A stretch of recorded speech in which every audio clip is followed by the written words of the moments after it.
with Nacho Vigalondo, director of Extraterrestrial and Open Windows, set entirely on a computer screen. What gave you the idea to do that? Spending most of my life in front of a computer screen, just like anyone else. Myself, as a filmmaker, will be able to move a virtual camera, but never moving out of the screen. Never turning 180 degrees, always there. There's a character in it who is a celebrity. Sasha Grey's character, Jill Goddard. Her privacy is completely invaded. I'm not interested in what it means to be a celebrity. I'm interested in myself as a normal person that knows what is illegal, but under the specific circumstances, I act illegal through the internet. I needed a celebrity as a character to talk about this, but I'm not interested in the celebrity culture. Did you have planned in advance how the screen was going to look at all times? We had to make a whole pre-visualization of the movie before shooting, just like in the Pixar films. So the rest of the team was able to understand what the hell we were doing, because this movie is complicated to explain, even to the people working on it. It was complicated to visualize what's on the screen every second. In fact, my segment in VHS 3 was made during the post-production. Oh, really? So I had time to make another movie. Do you think it might encourage people to start to learn to be hackers? This movie works as a fantasy. No one walks out of the theater thinking that they've seen something that could happen in real life. It's a fantasy the same way, I don't know, the same way The Birds is not about ornithology. It's one of my favourite films showing today, the Sammy Ride. What was the starting point for this? Did you just have an image? Did you have an idea? I was going by train to Berlin from the Baltic Sea. The track that is elevated, so the villages are down below and they look almost like miniatures huddled together, and all the shutters down. It was at dusk and the forests around them, and it almost looked as if they were huddling together, as if bracing themselves against some perceived threat. That was when this first image just popped into my mind of this lean character wearing a dress, wielding a katana and sort of rattling the katana against the fences, like an archaeologist finding a shard. Oh, it's a beautiful shard. Let's see if we can reconnect the shards to get the base. So no trepidation that you knew you were going to be in a dress all the way through the movie? Yes, I knew. I didn't know it was going to be that hard. He already knew that I was going to be able to do that because you secretly want to do that. Did you have a good choice of dress? It was tailored especially for him, so it's not something I was... Oh no, you just didn't go into like a... No. No, because my shoulders, they're too...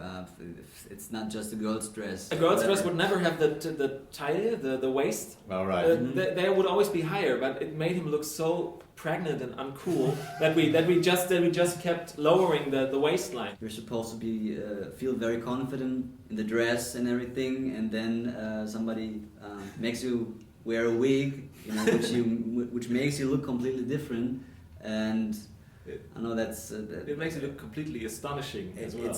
Yeah. There even was this thing when you hacked away at this, and all of a sudden water came out of the ground. He was hacking away, and all of a sudden, from where he was hacking, there was water. Oh no, he has hit a water main or something. It was just the sprinklers that went on at a certain time, and they didn't warn us. But for a really hard moment, we were like, oh no, how will our insurance ever be able to pay for that?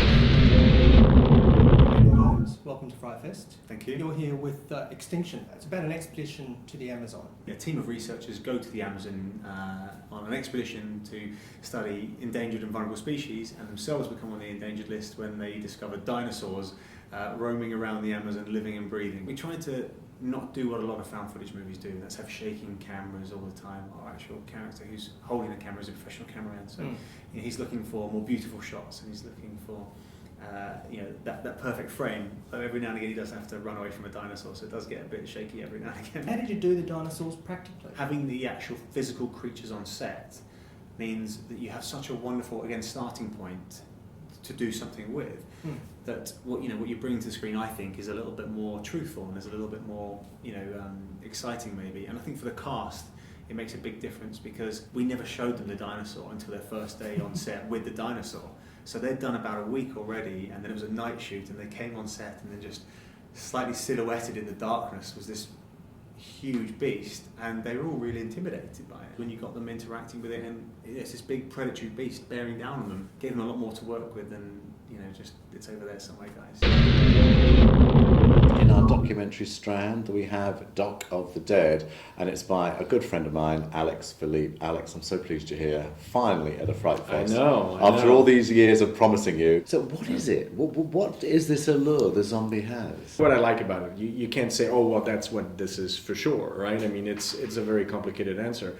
My sort of pet theory is that, on the one hand, I think it's a dress rehearsal for death.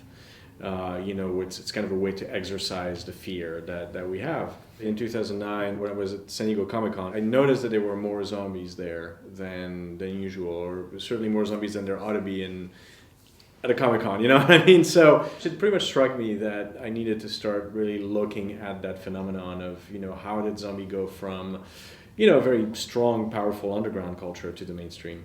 Our documentary strand is pretty good this year, and one particular documentary, Lost Soul, is an exceptional documentary about the making of the Arnold Dr. Moreau by Richard Stanley. I went to visit him in Montsegur, where he lives, which is in the Pyrenees, and when he was in post on his episode of Theatre Bizarre. And I just started asking him about it, because obviously there's so many rumours about the making of this movie that we've all heard over the years. And I was like, so what's your take?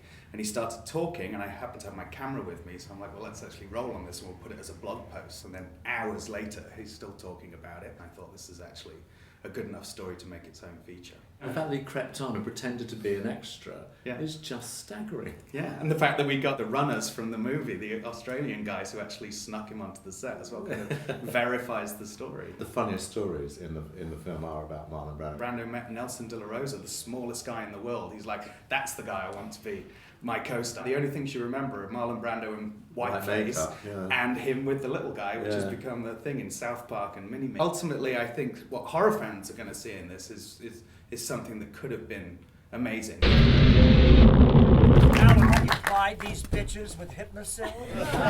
Can you believe it's actually 30 years? It's not only the anniversary of Elm Street, but it's also my great success on the TV series V. So, having those two hits, 30 years in the past, over 30 years with V, you really feel, the first thing you feel is terribly old. You do. We all knew we were onto something good. We never ever imagined that it would, be 30 years later and this amazing franchise. Just seeing Klaus Kinski in Nosferatu, Isabella Gianni, and I loved his work with his baldness, and he does a thing with his head that Freddie does. So I borrowed that. And then there's the Jimmy Cagney. Jimmy Cagney stands like this, and I borrowed a bit of that, but with the glove, I caught myself in the mirror one day and realized that I was always doing this, because the glove is heavy on the first film. So there was this position, and I said, what does that remind me of? Oh yeah, it's a gunfighter. So that quick draw posture of Freddie came from that instinct. Then that's also the claw makes me asymmetrical as an actor.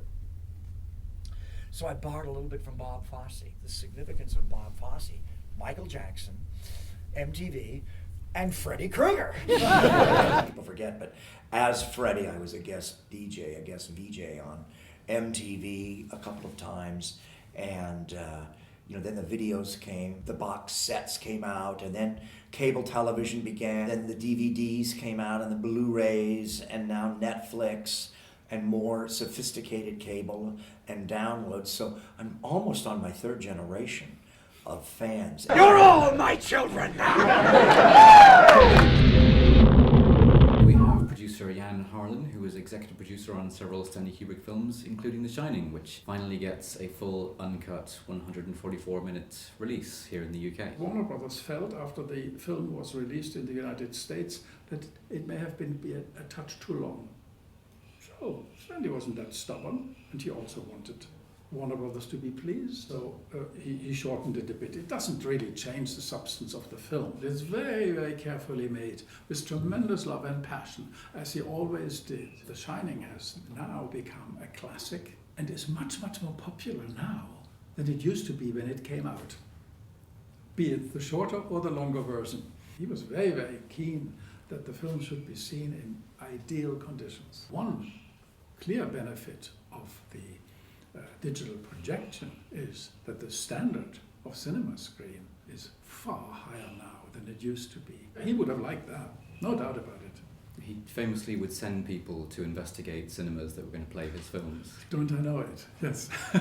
Telling a ghost story means it's not going to make a lot of sense, and it shouldn't make much sense. He had the right to change the story from Stephen King's novel.